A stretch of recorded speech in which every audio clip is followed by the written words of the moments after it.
আরে কি মজা, এই 50 টাকার পয়সা দিয়ে আমি চিপস খাবো। আরে আমার পয়সা তো কলসির ভিতরে পড়ে গেল। আরে আমার পয়সা তো ডাবল হয়ে গেল। মনে হচ্ছে এই কলসিটা জাদুর।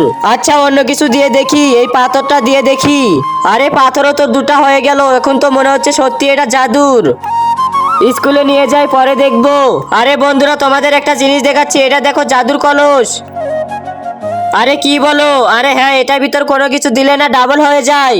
আমার তো বিশ্বাস হয় না, তাহলে আমার এই কলমটি ডাবল করে দেখা। এই যে দেখো এখন কিভাবে ডাবল হয়ে যায়। তোমরা হাসতেছো, হাসো না, দেখো এবার খালি। এই দেখো ডাবল হয়ে গেছে। আরে এটা তো সত্যি ডাবল হয়ে গেল। আরে এটা তো সত্যি ডাবল হয়ে গেল দেখছি। বন্ধুরা আমার কাছে একটা আইডিয়া আছে। কি আইডিয়া আছে বল? আমার কাছে এতগুলো টাকা আছে, তোর কাছে টাকা থাকলে দে, ডাবল করব আমরা। হ্যাঁ হ্যাঁ, তোর আইডিয়া তো অনেক সুন্দর, আমার টাকাগুলো নে, এই নে। আল্লাহর নামটি দেখে যে এড়িয়ে যাবে তার মনের ইচ্ছা কখনোই পূরণ হবে না।